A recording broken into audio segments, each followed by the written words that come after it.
I literally spent 3 hours on this post for 6 people to like it. What am I doing? When you did the video where you said, I don't know if you guys realize this, but I pray for you every day. And I just thought that's the coolest thing I've ever heard. Like, they root for you on the way up and they cheer for you to fall once you've accomplished whatever it is that they were hoping to accomplish. Like, for no other basis, you're like, you seem like you're succeeding. Boo. You're like, that's a thing? My contrarian stance is that I work hard and some things have worked out. Like, so many other things have not worked out. I have total compassion for your wife because I remember when my mom died and they'd say, oh, you know, I saw so-and-so on TV or whatever. And I would just blurt out, I don't care. My mom just died. So the first post, I was like feeling this conviction. I was like, I'm just going to jump and do it. I've just learned enough of that muscle to be like, if I feel like I'm going to do it, I'm going to do it. I love Bridget. You guys are the same way. You're like, I didn't want to do the podcast. Doing the podcast. Here we go.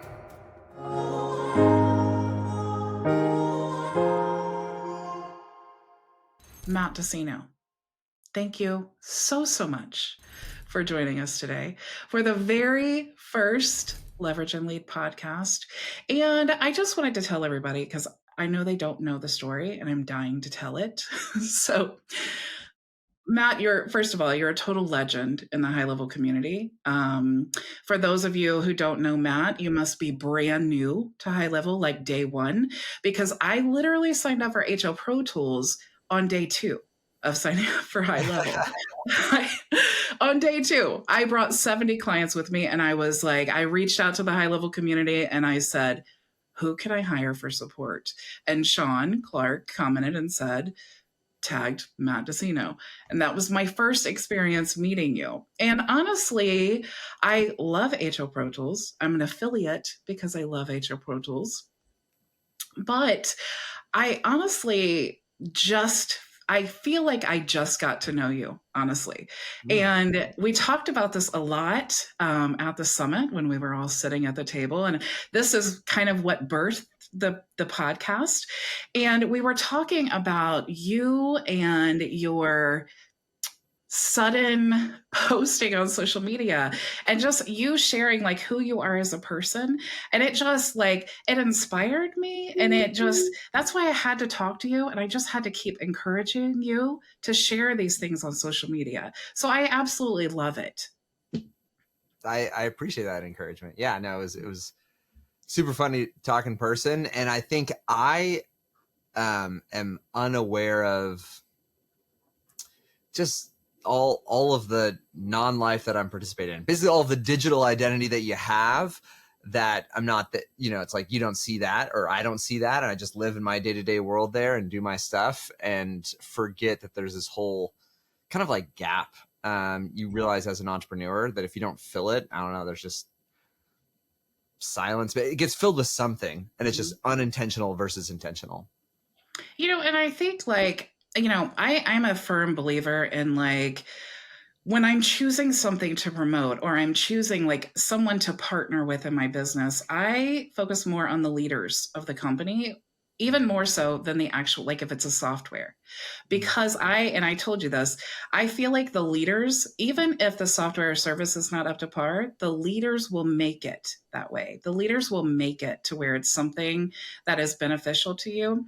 While we were sitting at the table, this conversation that we were having just about, business and all of these things, and just for everyone listening or watching, they actually ran us out of the room because they were trying to set up for something else. And as soon as we walked out, Matt, you said to me, you should create a podcast. And I immediately said, no, I don't want to do that, because that was like my own fear that was speaking. And I think that a lot of times as business owners, we kind of put this wall up. For me, I do tutorial videos. I'm comfortable doing that. And I think that there's this fear, if we allow people to see us as the people that we really are, that maybe they won't really like that person. Maybe Bridget Bartlett has an opinion that they disagree with. And that's the fear that we all fear. And I don't know, Matt, if you feel the same way, but I would love for you to kind of share what prompted you to start sharing, like who you are as a person, and also a little bit about, the hesitation to even share those things.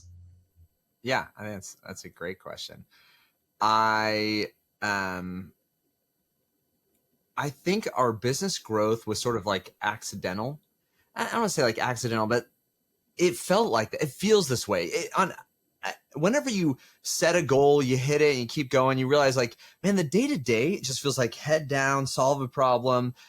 You're just so focused on like one step in front of the other. This is so hard for folks. This concept, it truly is about, in my case, trusting God with the next step. But whatever it is, just focusing on the next step and just doing the next step, those mount up to marathons and incredible accomplishments. I think some folks are scared to start because like, I need to have the full path. I need to know exactly what step 1,000 is going to look like.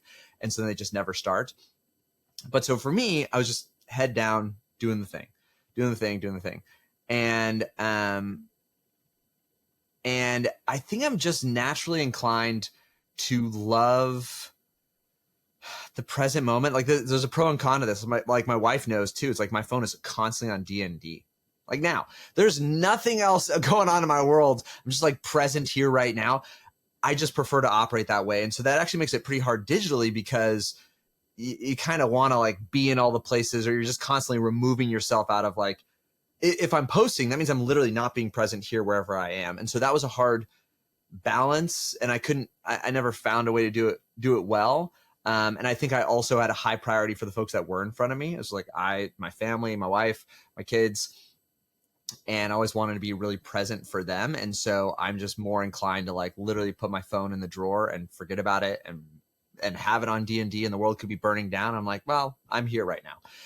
And pros and cons to that, right? Like there's a gift in some way, and then there's a tension in other ways. Like people say like, well, what would you do like if you're constantly in D&D? Like honestly, the people around us, they know, they just reach out to my wife. Like there's an emergency, a critical thing, they just reach out to her. She's the gatekeeper of like actually can be available in a minute by minute basis there. Or other people, like you can set things in your phone where it's like my wife can call through, my business partner can like double ring through, and they can break the D&D wall there. But getting back to posting, so I think I was never super, I didn't love it. I don't love social media, which is maybe weird for folks. It's like, I don't love that it takes me out of being present now. I always felt like torn in that way. And I've shared this before. A big driving thing for me, it's so hard to say, but it's just a reality, is like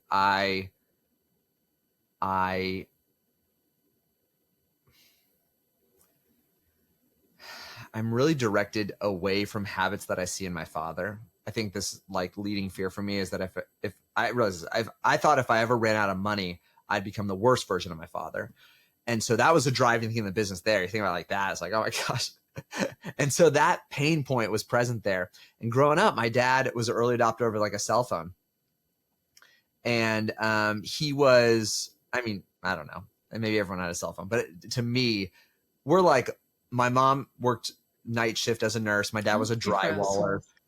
Like we didn't have a lot of technology. We didn't even have like cable or DirecTV. My dad became a realtor, and then he got a cell phone, and it was almost like a joke in the family is anywhere we went, if the phone rang, he had to answer it.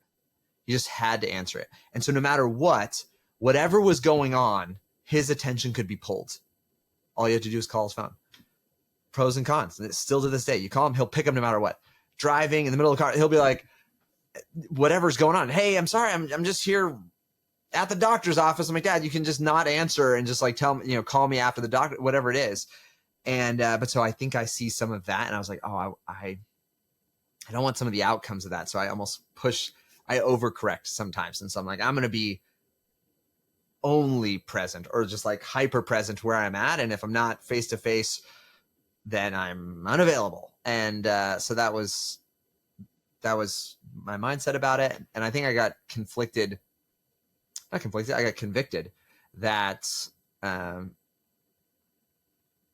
this was the day before September 10th. So I don't know if that catalyzed it as well for me. Literally September 9th. And I was, we're putting on an event. And honestly, Mario was talking about presenting. And there's all sorts of folks talking about why they post a million times a day, blah, blah, blah, blah. And it was, for me though, the piece of it that like resonated, I was like, why don't I post? And I started to like just document for myself, like, why don't I post? And one of those things was like, I don't care enough about my community. Now, it's not that I don't care at all about them, but like, I don't care enough to be like, this is an uncomfortable thing. It is a challenge. How do I do this and still be present with that? And so I've decided, whatever the caring threshold was, it wasn't enough to find a way to do it well, or to do it and manage all these kind of tensions there. And I think I felt convicted about that. I was like, okay, I want to care. And that's like, I think I don't know, been gifted with a little bit of like self-awareness, or I'm not ashamed of self-awareness. I think this, for me, it comes down to like a faith thing. Like, I live every day in full confession that I am broken, I am imperfect. Like, the root of me is evil. Like, I that's not like a crazy concept for me. It's like a core truth for me. And so the idea that like I could analyze by my actions and decide this is what I actually apparently believe.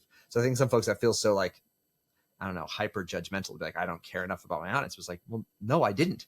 My actions would dictate that I did not care enough to find a way. And I decided, well, I want to care more. I want to find a way. And so that was the shift there. And then I think the day after seeing what happened to Charlie Kirk, I was like, well, now I can never, it became like a controversial thing for folks. For me, you got to understand, it's like, if you're going to see yourself in a person, here's like, I'm a white Christian male, may as well be me. You know what I mean? It like, so yeah, if somebody's going to feel like, whoa, that's startling, I guess it's me. And so in the same way I get other folks don't feel that way, it's like, well, I got to be honest about me.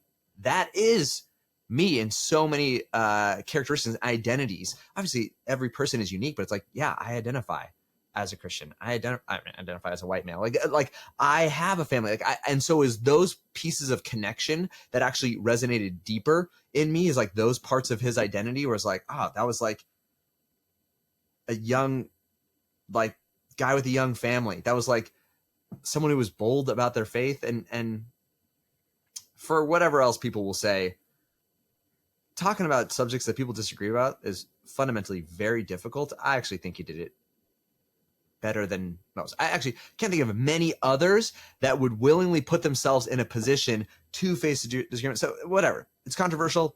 It's not controversial in my mind. I resonated, and I was like, I don't want to say it's not controversial in my mind. It's okay for me to identify with the person who looks and is very similar to me. I can identify with other folks that are very different, but like, I'm not going to deny the fact that resonated. And so I think that catalyzed it for me, at least from the point of just recognizing that darkness, like, well, let's just say evil thrives in darkness, just absolutely thrives. And so the absence of my voice was, I don't know, I felt like a different level of like responsibility, I think. And so I don't know if that's the answer you're looking for, but that's just the truth. Is like, I was going along, I'm pre-programmed a little bit to not love social media, or love the like divided attention that it creates. But I've challenged myself to try and find a way, and I think I'm doing it imperfectly. I'll tell you, there's been days my wife does not love. She's like, this is a weird contrast where it takes a little something away to try and document the journey. You know what I mean? It just does. And I'm just still actively navigating that to figure out like how to do this in a healthy way. Are you a coach or consultant trying to build your business with HighLevel, but feeling overwhelmed and overworked? Are you putting in long hours, but still struggling to land your first client? You're not alone. Many entrepreneurs believe they just need to work harder. But what if your problem isn't your work ethic, but your lack of a system? I've spent the last 6 years perfecting a system called the Vision Blueprint. It's a structured method to build a successful business with HighLevel without the burnout. Stop the insanity of endless trial and error. Join my free community today and get access to all my tutorials plus live coaching with me 4 days a week. Let me personally guide you as you implement this system and build the life that you want, not just the business. Now, back to the conversation. I would love, the joke initially was like, now Matt's going to monetize. I'm not even monetized. I don't even have professional mode on. I've heard like in professional mode, you can schedule posts. I can't schedule anything. I'm literally just like, if you see me doing it, I'm just muscling it across every single time. And there's been super cool things that I've learned out of it. But I love a professional mode, something I could schedule the post, and then I would totally batch do it. That's how I do everything else. Like YouTube, I come set aside chunks of hours, we create, we edit, and we publish regularly, but I don't have to, the probably new video went live today. I had nothing to do with it, right? So like, I just know that like on Tuesday, I hung out for 4 hours and recorded content. Today was probably a video that was recorded 3 weeks ago or whatever it is. I love that it's possible in our digital world. For me right now, it's not possible on social media. I'm just doing it onesies, one at a time. It's that darn profile, they just don't want us to use it for business. I don't know you what can it is. Schedule it now. If you turn on professional, you can schedule from your profile. I think if you have, but like I went through the support because I'm like paid whatever for the check mark. I was like, oh great, cool, I got support. That I'm like, sorry, it's just not up. I was like, and it's weird too because I have professional mode on Instagram. I wonder, it was this weird. My personal profile, I've got a page called Matt Deseno, and then I've got my Instagram. There's only one Instagram. And my Instagram will post to my page, but not to my profile. And so I also don't know if I just need to like abandon my profile and go to the page. That's what Molly does. Molly, her like main engagement personality on Facebook is not actually her profile, it's her page, which I didn't even realize, but that was like who I always connected with and chatted with. And it was just her actual, if that makes sense, the business page under her name, which I have one of those too. So maybe that's the solution. I need to shift that way, but I feel like it's most of my engagement I've done just under my profile. Matt, I'm completely in agreement with Bridget. You've been seeing you post and seeing you being your true authentic self has been incredibly inspiring. And I feel like I've gotten to know you so much better than I ever did before. And which I was kind of scrolling back. I think we've known each other since probably 2020, I think so. I think it's 5 years. Yeah. And so it's been a long time, but I can't help but wonder in this process, you talked about not being present, but is there anything behind the scenes? Like, is there any type of apprehension or was in the beginning, was there a little bit of fear of putting yourself out there or being that authentic? I mean, you've broken the barrier and now you are obviously much more comfortable with it. But what was it like in the beginning? Oh yeah. And I posted about this. Some of the first posts, I was like feeling this conviction. I was like, I'm just going to jump and do it. I've just learned enough of that muscle to be like, if I feel like I'm going to do it, I'm going to do it. I love Bridget. You guys are the same way. You're like, I didn't want to do the podcast, doing the podcast. Here we go. And so one of the things when I was like listing it out was I was recognizing we live in this distorted world of comparison. It's very easy to say, I don't participate, therefore I don't have to have my joy robbed when I underperform what I'm exposed to. It's a weird thing about this in social media is what do you get served with, the stuff that goes viral. So it starts to like create this distorted expectation that like, well, post like, oh, that one has 30,000, whatever views, thousands of shares. Like you very rarely get served.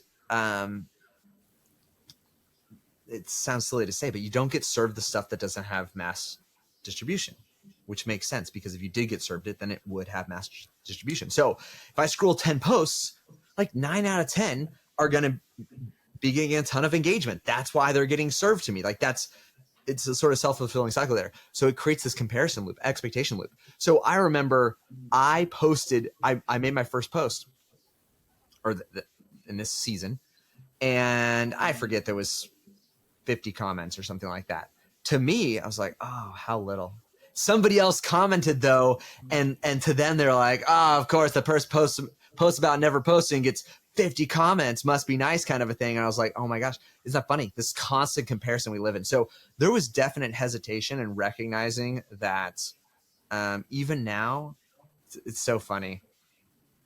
I think people should probably, I still hold myself to like 5 to 20 times a day. And the days where I do 20 posts in a day, 17 go nowhere and 3 get a little bit of movement. And I think you don't know that because you only see the 10% of people's posts that like have traction. And so you think like, I still get the comments now regularly, like, oh, Matt, your stuff is popping. I was like, you don't see 80%, 90% of the stuff that I'm posting gets nothing, just nothing there. So it's been I think it just reinforces that muscle. I think I've already learned and grown in entrepreneurship, this idea of, I just learned there was a book, I've never read the book, but it's called Go for No.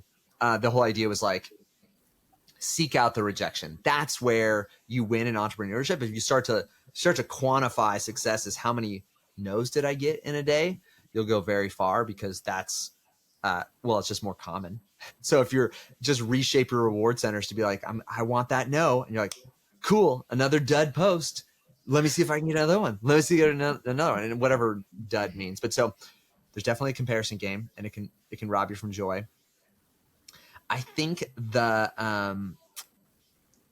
creative, this isn't bad, but like you can get into a creating trap if you're creatively minded. It's not bad, but it is a self-serving endeavor. Like you want the thing polished, or you've got a funny idea, or you go like, and that's kind of fun. Entrepreneurship, it's magical in that way, but it often is an inverse relationship where it's like, I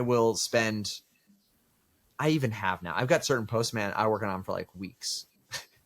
Now, it's like a lot of junk throughout, not junk, but like a lot of stream of consciousness has it, posted it, kind of, but there's other ones like, I'm going to make this one creative and fun and good or whatever it is. I'm going to go above and beyond. And I don't know what it is, but like those are almost always the ones that get like no traction. And you're like, I literally spent 3 hours on this post. I can relate to that. For 6 people to like it. What am I doing? And so in those moments, it's actually like a funny, positive thing when you're like, I didn't even think about it. I posted it and like, oh, tons of people really resonate with this topic. How cool. I don't have to think that hard. I published it. It was good. It's the ones where you spend a lot of time on it and then nothing happens and you're like, it was all a waste. All those moments. I have to really separate the activity and be like doodling. I mean, this is funny. People don't realize this, but like, actually there's a great book called Draw to Win. And it's like a practical, small little book. I don't know my bookshelf here, but called Draw to Win. And it's like, hey, if you can illustrate concepts, it really resonates with people. And it's literally like the art of stick figures, like doodling for illustrating concepts. And I find that it's a fun hobby. Like I practice doodling characters because they do little things like, well, try a different hairstyle, like give it a hat, like give it, and those little things, they just fire off different centers in the brain when we're communicating. Anywho, I say that because my doodling practice, in some level, it's like a little, I think people would be surprised to know that like I practice doodling. I should post about that. Like here's me practicing doodling. But then if I'm presenting and I got the little giant iPad over here and I go into it, I think that's why people enjoy it a little bit more, because you're like, oh, this is, on the surface, you're like, he's just doodling concepts, but it's like everything in life, you practice, you get better at it. And that's a form of communication that I think people enjoy. I enjoy it. I love posts that illustrate a concept. So you've got kind of like this visual component to the written or the, the heard space there. And, but I recognize me upgrading my doodling skill from like 50% to 70%. It's just me. And so in the same way, those posts that dud, if I can be like, you know what, the win was, I got to practice a new skill. I got to like test something out. I got to maybe go for no and find something that doesn't work. It helps a little bit, but that's one layer of uneasiness. It's funny. Engagement or it's the disinterest that feels harder than the people like that are contrarian or want to debate or want to fight. I'm like, because it feels like it resonates. I feel like the hardest feedback loop is not like someone's going to judge me on my belief or my stance. I posted today. I was like, oh, I'm feeling a little contrarian. So I forgot I was posting about something about, ethical profit margins. So interesting. I mean, all the stuff that's going on now, it's like, there's a lot of anti-business, which my little center is a lot of business owners. So of course everyone's like, no, I resonate with it. But I was like, well, extend it further. Like, should there be minimum wage? So these kind of topics, I actually don't care. Like, makes people feel uneasy. I'm like, well, I just like the conversation, I like the discussion. And so maybe that's a bad example because I don't feel as, I don't know, deep and core to me. I think I live in California. So a lot of my, I like live my life. It's weird to say. I live my life as a contrarian. It's like I am big churches, small government, big self-sacrifice. I say big churches. I just mean like I would prefer more good being done from that side than in the government. And in California, that's so contrarian. Like, so I live my life in like this zone of just like day-to-day life. And I've gotten, I think the more I do it online, I was going to say it makes me more in person, but I've never shied away from hard conversations. I think it's just easier to do face to face. I think I recognize that the level of human connection that exists when you're in person makes those conversations more productive. I think that's also, it's like, I don't love I really deeply consider the fruit of my actions or my words. Like, what is this ultimately growing into? And I mean, for the last, how long have I been an adult? I'll say post-college. It's been 13 years out of college, and in that kind of like grown-up world where, you know, living in Malibu, Santa Monica, there's lots of opportunities for conversations that are hard and whatever it might be. So it catalyzes like this too. It's like there's certain actions that I choose not to take. I'll give an example of one. This comes up in person. I think people notice it more so in person than you would online because maybe people are more common to be polished there. But and if someone's new to me, I don't know how to say this sincerely, but I do not consider myself, day to day, I'm not like a self-righteous person. I literally live in the constant tension of awareness of how broken I am. I'm like there's so many things I do horribly, very poor, and even in tension with my own self on. And maybe this is helpful to know, is I did not grow up in like a family of believers. So my faith feels very contrarian. My beliefs in my state feel very contrarian. It's funny. It's like if I was raised in the Bible, I might be like the totally different person because I think one of the defining characteristics of me is just contrarian. So like, you know, timing, place, it felt very much so just against whatever was there. And so I can't even bring myself to curse, to use vulgar language. This is weird. This is like, Matt, you're an adult. You can't do that. It's like, I have very core trauma memories around that kind of language.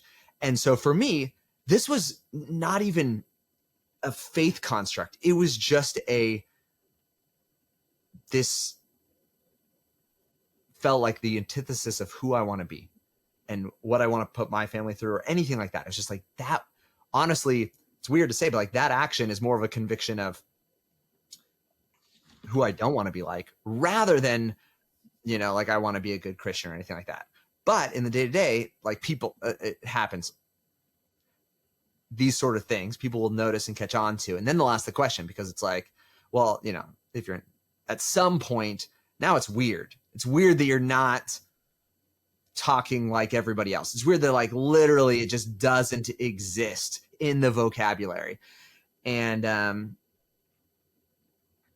not of the world. Maybe yeah, that's a great answer. I think that's what I mean, is like that is a really well, I think like righteous is the right word. That is a really aspirational identity. I think for me, it's not coming from that place. I think it's like it's a beautiful byproduct there. I say that to be like, because I feel like if that was the case, it could come off like, man, you're so self-righteous. And I'm really not. This is independent of my faith. I couldn't reconcile this. And it'd be like, I don't know, it's like I also don't love wooden spoons. You guys know those wooden spoons that come with like the cup of ice cream? That is my nails on a chalkboard. These are two things in my life. I just can't do it. I can't do it. And It's a weird sensory thing, right? that's a weird sensory thing. But you're like, that's not me trying to be like a better person. It's just like, I can't do it. So this is like that language thing, can't do it. And wooden spoons, can't do it. But it creates those conversations where people ask. And so it's like in my real life, it's like, that's the thing. I had a conversation Monday, just a couple days ago. There was, our sons have gone to this Christian preschool, and there's a big private school attached to it. And they just opened up the elementary. They were just high school and they opened up elementary. They're doing a tour there. We're walking through, and I just started talking to a parent, and her first question was kind of like, I'm worried it's too, I don't know, for lack of a better word, like too Jesus-y. It's kind of the thought process there. And her basis was almost like, well, in California, like, are you a crazy person, dude, Matt? Like, I just met you, you know? I'm like, yeah, no, I'm a crazy person. I'm not a crazy person, but it's like, no, that for me, that is actually a core identity. But what I love is we were able to establish a genuine human connection. Literally later, like this is hours into the tour thing, because I just talked to her through our experience and all that sort of stuff there, circling around. She kind of like didn't know anybody else. And so it's like I was connecting with folks, I knew folks. So she's like centered over there and coming to the conversation. And by the end of it, she was saying to other folks, like, he's just so, I don't know if it was like friendly or it's just like, because they thought like I worked for the school. Like I was like, this is a brand new school. I'm not part of it. And I was like, oh, I'm just here to be like a friendly navigator and stuff like that. And finding pieces of just common human connection. I love that. But by the end of it, it's like, I'm not going to walk away and not invite her to this. I'm not going to walk away and not be excited like her, son, because she was saying like, I'm just worried this is the message that my son gets at school and is it different than what's at home? I'm like, no, I think it'll be great.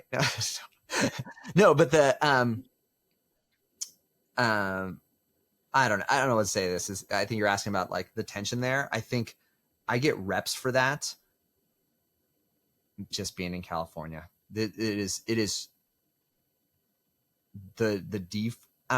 probably in other states too, but like the default is, I mean, we just had a political thing, whatever. They voted for gerrymandering, and it was very much like a party line divide. And it was like 65% in favor. I was not expecting that much of a sweep. We're like, okay, there it is. You know what I mean? Like absolutely bigger government. And I try to meet people where they're at, but I'm not shy about who I am, because I'm like, you need more examples of me. That feels weird to say. Like, you need more examples of folks where you can be like, I thought they were crazy, but that person was actually really nice to talk to, really friendly, really helpful. And I hope, my prayer is she thought to herself, if my son grew up like him, that wouldn't be the worst thing. And that's what I feel like. I feel like I use this word in our work all the time now, or like in I'd say in the office, in the company, is positive peer pressure. Does it feel like snapshots are either too basic to help or too complex to fit your business? Trying to untangle someone else's workflows can feel overwhelming, but it doesn't have to be that way. I'm Marla, and I work with agencies and business owners to design and build custom CRM and AI systems that actually align with how you operate your business. If you're tired of trying to do it all yourself, let's connect. Reach out at marlaharmon.com. Like I'm here for it. I'm totally fine being positive peer pressure, and because there's so much other negative peer pressure. Like it's like peer pressure doesn't not exist, either in silence or active voices there. And I think it's very easy, and I catch myself of just like head down, solve your problems, do it in the day. And now it's like, as uncomfortable it is, I feel, I don't know, convinced to just find a way to healthily lift my head up more, meet people where they're at, bring people into that reality. But I think it's, yeah, I don't know. Rant over. Sorry for going so long. We No, you're good. Stuff there. I think a lot of us, especially, people like in the public eye, it's hard for us to figure out how to share our faith in a way that's not like a super turnoff. And instantly we do get, I say I'm a Christian, and immediately there's all these things you think about me, which is so unfortunate, because like to us, we're like, I realize I'm a broken person and I need help in life.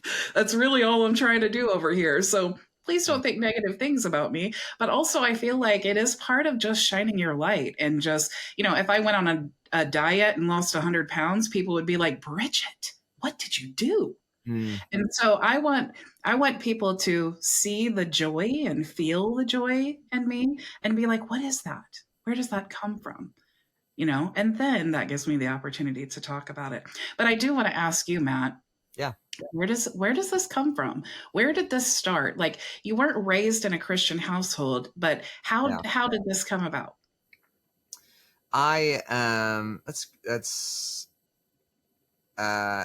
It was, I think there's one person, his name is Bryant Cuffy. And so he was a youth pastor, got hired into a church that didn't have a building. And so they started meeting down the street from me.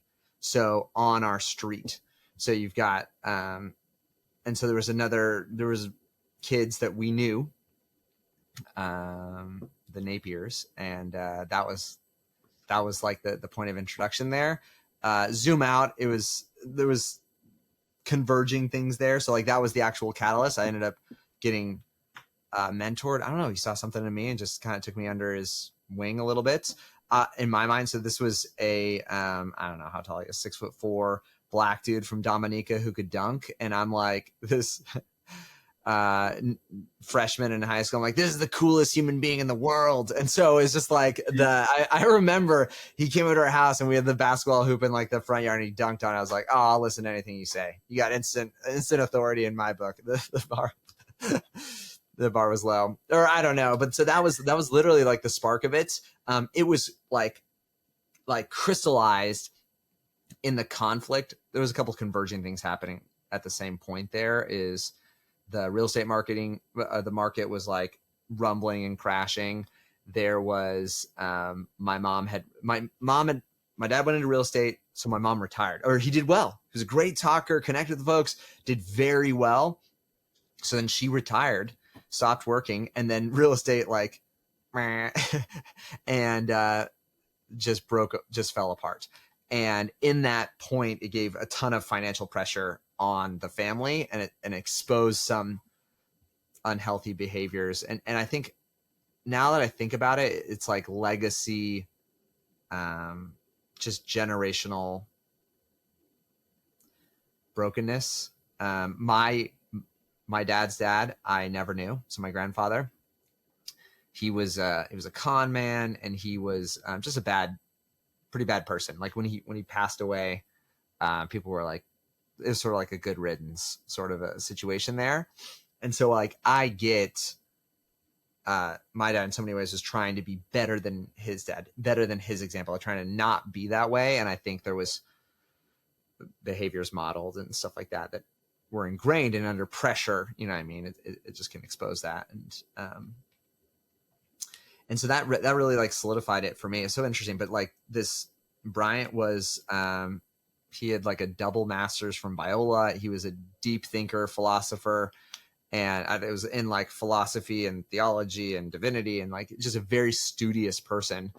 And he, I don't know, we had no business as like young high schoolers. And he'd be like, I don't know, he just saw a piece of, I like to read. And so he just gave me these books. And I remember like trying to think, this is like fresh. I don't know how many people, maybe it's common. I don't know, St. Thomas Aquinas and like all these like theologians is my space there, where I'm like, I don't even quite know all of like the Sunday school Bible stories, but I'm getting these like concepts of like, oh, it makes sense that like the divine law would be reflected in the natural law and these things. So it was almost like from a rational standpoint, it was presented, or a very like philosophical, theological standpoint of like, that T.S. Eliot quote of like, I think it's T.S. Eliot of the truth has nothing to fear from exploration. I was like, we just want to find out what's true. Like, if it's true, you're going to want to live into this. So let's explore, like, let's investigate. And that was shaping me. Like, that was deeply shaping into how I approach a lot of things. And then I went to school at Pepperdine, was a Christian university, and I knew nothing about it. It was like in Malibu. I knew it was like Christian. Some friend was like, they're great at tennis. I was like, okay, I'll go over there. But I didn't know, that was actually my introduction to kind of like denominationalism, or like even understanding denominations. So it was like in adulthood, I still didn't fully understand differences, distinctions, all that sort of stuff. And so,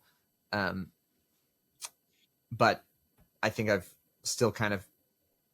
I've never felt pulled or drawn or offended by uniqueness and differences in people there. And so it was interesting. So Pepperdine, school in Malibu, they were founded, they're Church of Christ, which is an interesting like denominational distinction. Well, they kind of say they're not denomination, but they don't believe, or there's a legacy of a cappella in the services, no instruments. And I'm a musician, and I never thought God doesn't like guitar or drums, and they don't say that. That's not part of their theology. It's more of like their tradition. But it was a very contrast of like, I didn't even know this was a defining thing. Like, we were debating some churches don't believe in guitars. Like, I didn't know that was the thing. It's not they don't believe in guitars, but in that space, it very clearly felt like flavor preferences to me. It's like my wife who cannot handle spicy food, and me who loves spicy food. And I'm like, there's no right and wrong here. I love the color green. She loves the color purple. I put a ton of salsa. She puts no salsa. No one's caring. Like, this is clearly not a critical divide. This is preferential. So that was the background of Matt's faith journey. And I'm shaped.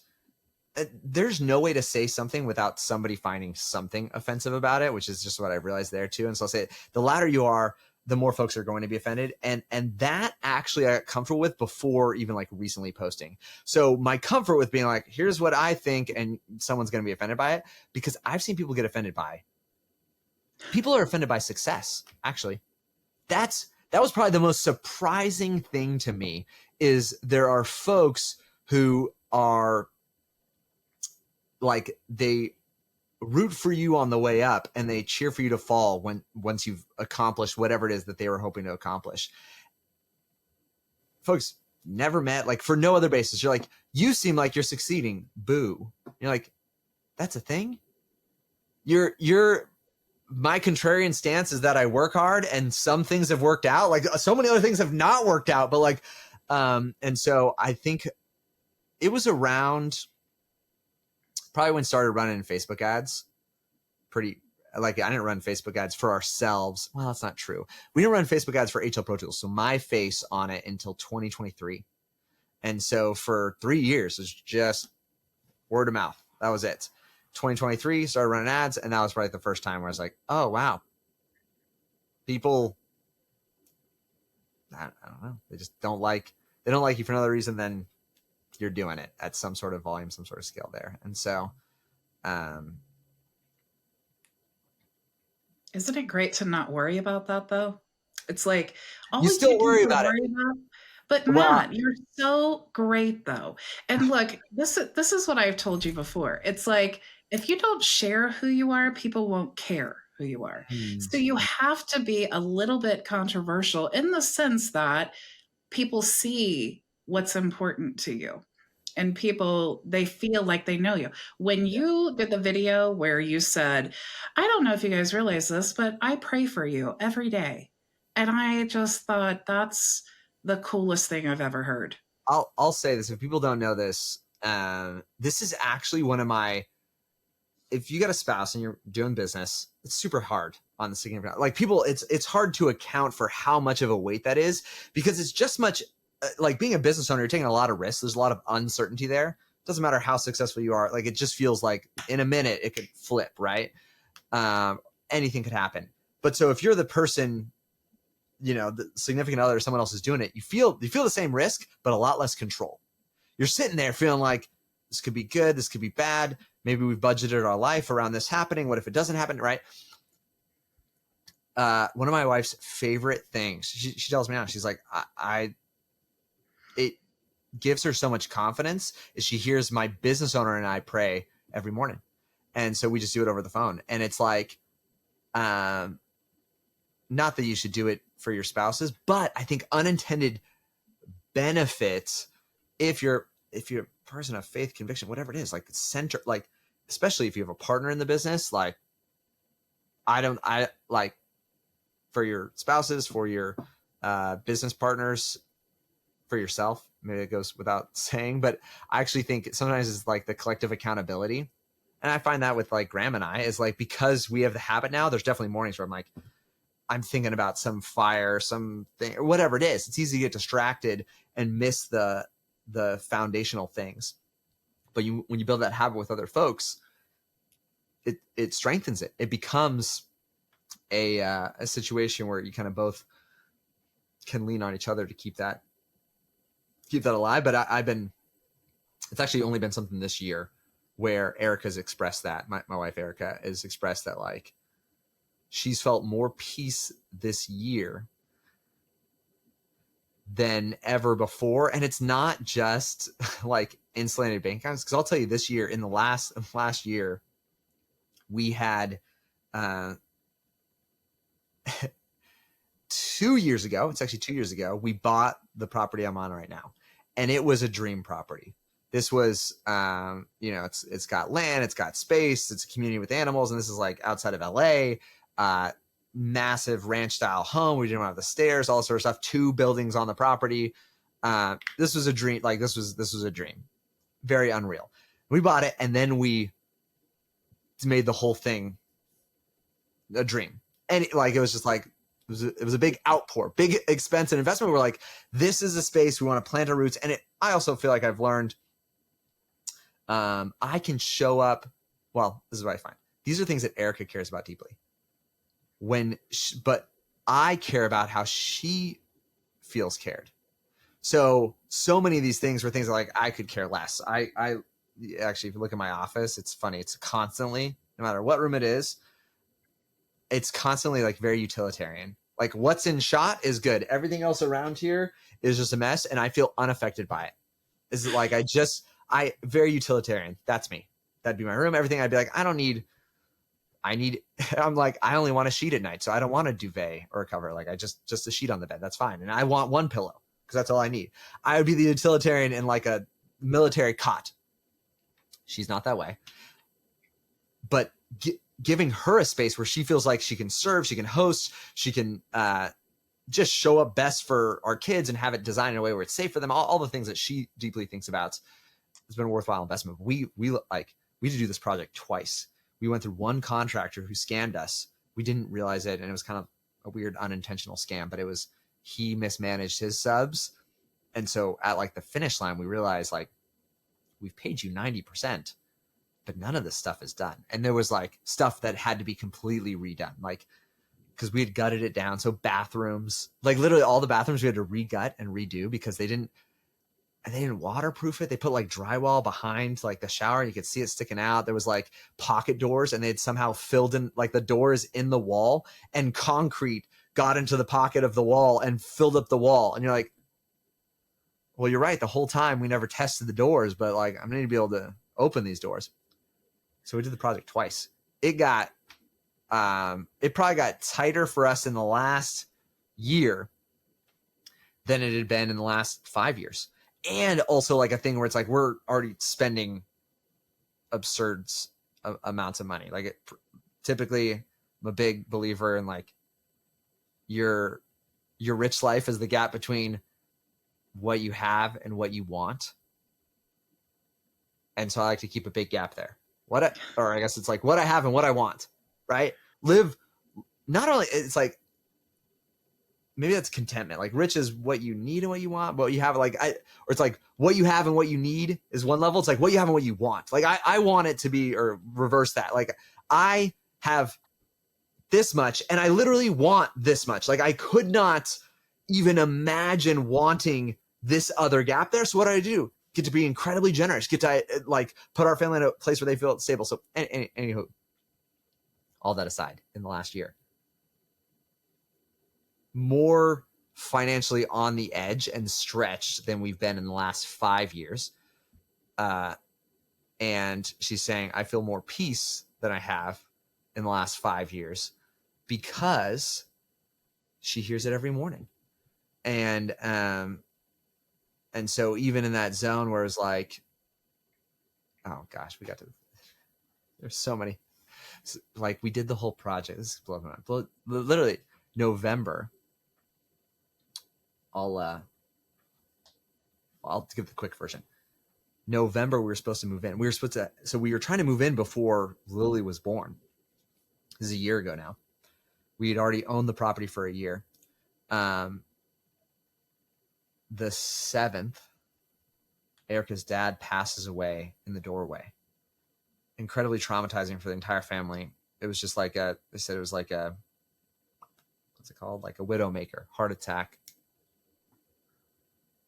Came like coming home from work, and we live close to her parents, super close with them. They were in our lives every single day, and this happens, and we were supposed to move in November to the house because we're supposed to move in before Lily was born, and it just spiraled everything. And so in like this happened. And I think in her kind of like grief response, she just went into kind of like little, less politeness around these things. Like of just like, hey, my dad just died in front of me. So like, I don't feel that bad for you. Right. And this is like engagement with the contractor because we're like trying to just get it done in the process. Like literally the next week, we're like, we got to move in. We got to get this done. And we find out like it's like a facade of done. Like they'd redone the pipes, but they hadn't connected them. They were just sitting in the attic, like hanging out there. They had done the kitchen, but they didn't like attach the things to the wall. And you pull it off the wall, and like the outlets aren't even done. Like all these, like we're thinking like appliances delivered, and we should be able to move in. It was so far from done. And Lily's born, and we. Just in that craziness, they hired a whole nother contractor to start from scratch. They gutted almost everything. They didn't have to re-demolish the walls that had taken down, but like all the bathrooms, all the flooring, all the kitchen, all of it had to be redone. And so it was like to spend another $400,000 in like, I think we finished it by March. We moved in April, right before Easter.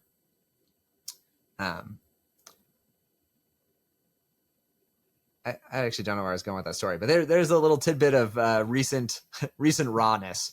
All to say that on one hand, I'm sure people are listening. They're like, "Must be nice, Matt, $400,000." I'm like, I fully recognize that it is an absolute privileged position, and we had, there's a whole. It's still a storm that you went through. You know what I'm saying? Oh, So it's yeah. not really about the money. And I remember, I have total compassion for your wife because I remember when my mom died, she was in the hospital a week before she passed. But I just remember like so many conversations, and with my husband or anyone else, even like people, contacted me to plan the funeral because I'm the oldest, and they'd say, oh, well, we're going to talk, or my husband would say, oh, I saw so-and-so on TV or whatever. And I would just blurt out, I don't care. My mom just died. Mm-hmm. Like, I don't care. Like, it is a very like overwhelming feeling that just takes like top precedence in your life. It's hard to like think about anything else because it's like, how is the world moving on? Because my mom just died, and I'm sure that your wife felt like that in the middle of all this stuff.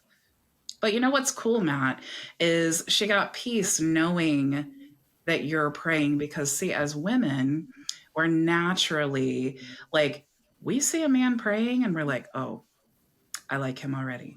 Mm. And now as wives, seeing our husband pray, it's like, okay, he's not trying to do all this on his own. He's got help. He knows who to go to for help. So that gives her the peace. Yeah, we were just talking about this yesterday, in fact, Bridget, that, to me, from a human perspective, there's nothing more attractive than a man that shares his faith. And we as women, we want to see people lead with their faith and share their faith. And that, to me, it's so important that even we as Christians edify people when they do share their faith, because a lot of times in business it can be really hard to step into that. And so we never know, I think, what other people like, is this the one post that they're sharing that really meant something to them, and just a little bit of encouragement along that way. And I would say even, in business, trying to encourage and bring other people along in their journey. And because a lot of times we read it, but did we like it or did we love it? And so I think people are watching, Matt. They're watching your contributions, like your wife and your business partner and even your community, and they're seeing you lead. And so you just understand that you are really carrying that, and it's making an impact. I appreciate that. I love the like the echoes of that. I guess this is like the unintentional consequences of leadership. Initially, it's like leading yourself, or it's like, actually for me, it's like being a good leader is being a good follower. Like I'm just trying to like be faithful in those things. If it turns into positive peer pressure, I'm here for it. But it is, I don't know, like those are there were so many stories actually at the summit being in person with folks, and kind of a recurring theme too, where it was like they saw me showing up, or sometimes it was like stuff where it had been like years. That was actually cool stuff where in small ways, but there was stuff that was said or things that were given or just existing, years ago, and to circle back and say, here's been the positive impact after all this time. But yeah, a lot of folks saying like, keep showing up. And so I'm glad this, I remember that we walked out of that conversation and I said, Bridget, I think you should do a podcast. And so I'm glad it's happening. Yeah. And when you said that, I was immediately like, oh, duh, with Marla. So I'm like, you got a call, and I made sure you shoot away because that was your wife. She's the number one most important person in the world to you. And then as soon as you walked away, I turned around and looked at Marla. I was like, yeah, you want to do a podcast? And she said, yes. I was like, all right, this is perfect. I love it. I love it. So Matt, is there anything that you feel like the community, the HighLevel community, doesn't know about you that you would like to share? That's a great question. They don't know about me that I would like to share. I think this is not obvious, but I've struggled for a long time with feeling like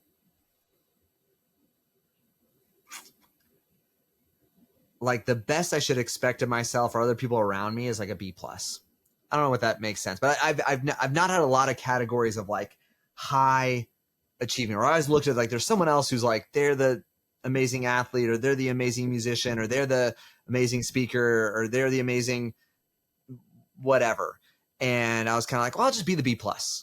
Like I'm here for it. I'm having fun. I'm trying my best, and like B+ is going to be fine for us. I've really been challenged the last year of that's not the call. And so I guess what I want people to know is that I'm sorry that I've had that standard of for myself, for our team, for our business.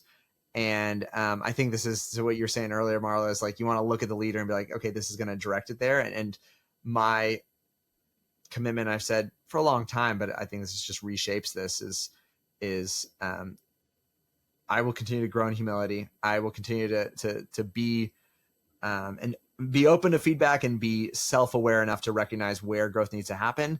And I think more recently, I've started to dial up expectations for myself, for the team. You saw it at the event. I was like, I'm going to show up every morning at 6:30, because maybe that's part of what like leading is like I'm going to set high standards. I'm going to live them to myself, and I'm going to attract people around me that can live up to those standards. And so I just know, being in business for this much time, it often does reflect the leader. And I know there's been aspects of what we do that have been, I'd call it like B+. And that's because I almost didn't think I had permission in my life in certain categories to be A+.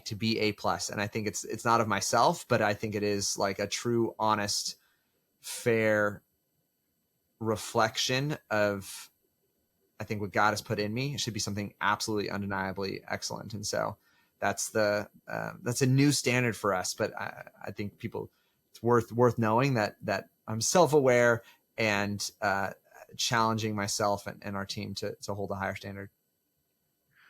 Well, I think everyone watching and listening, you just heard it from the man himself. HO Pro Tools is leveling up in 2026, said Matt Deseno. Matt, thank you so much for joining us. It was a pleasure as always.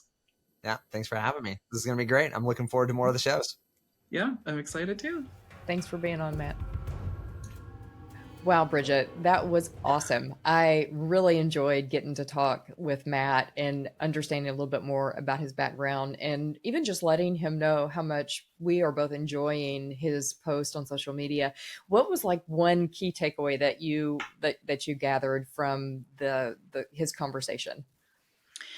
I loved hearing that he had, a challenging childhood. And I also loved hearing that there was a person in the neighborhood who saw something in Matt. And he was someone that Matt could look up to, literally and figuratively, because he was 6'4", he said. But I just feel like that's so how God works. It's like, here, if you imagine like little boy Matt, who is struggling, to manage feelings and all of those things. And then here, God puts someone in his life, because that's what I truly believe. God puts someone in his life to say, these might be your current circumstances, but I'm preparing you for much more. And I just feel like that was the coolest thing. Yeah, and I think it's on that note, it's so important that we recognize that as we are sharing different aspects of our life, whether it's just being a kind person or your faith or business or personal, that we truly have an impact on the people around us. I don't think that person, I mean, it could be wrong, but I don't necessarily think that person met Matt and thought, you know what, I'm going to change his life. I'm going to lead him to Christ. But, as it was through just great behavior, that I'm sure that he had impact over time. And that's so incredible that he was able to share that story. I love that too. And I think, also like for me, understanding that he had his own obstacles that he dealt with in his family. And sometimes, despite all of those, or in spite of all of those, we can be great entrepreneurs and change the things that we don't like, and, allow the good things to impact who we want to be. I thought that was a great way for him to communicate that. Mm-hmm. I also love that he said, his wife feels more peace hearing him pray in the mornings. And, we did talk about how, us as women, we want security. That's what we look for. Like men, they feel loved when they're respected, and women, we feel loved and cared for when we feel secure, both in our relationship, but also in our husbands or the men in our lives that are leading us. The Bible wants us to be submissive wives, but the man has to be a leader. for us to even have in our hearts to want to submit.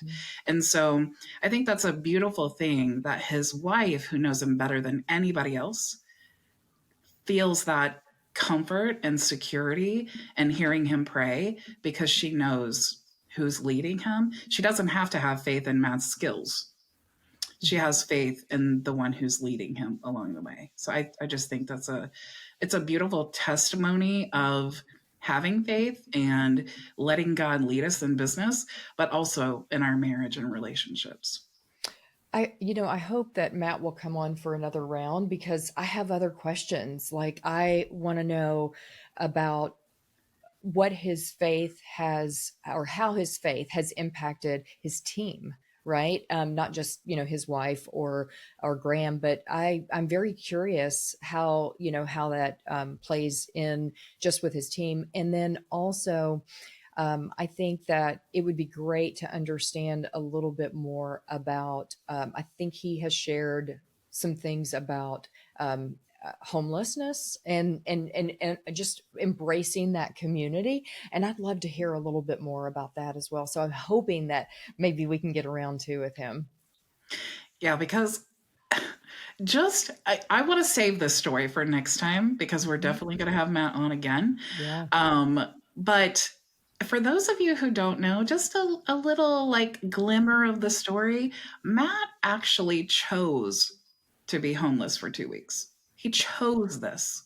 So, of course, we're going to have to get into the story with Matt, but think about what type of person makes a conscious decision to be homeless. And not just that, but like think about at night when he would go lay down to go to sleep, and that like it could be so easy to just go home, to just call someone to pick you up. But like what makes a person continue that experiment, if you will, or continue that knowing that he could just stop anytime? That is a fascinating story we have to dive into. And what makes a person begin that experiment? I gotta know. Exactly. I know. I gotta know. Part 2. Stay tuned for part 2 of the Matt Deseno podcast. Bye for now, everyone. Bye. If you enjoyed this conversation, make sure to subscribe so you never miss an episode and join the Leverage and Lead private community for live coaching 4 days a week at leverageandlead.com. We'll see you inside.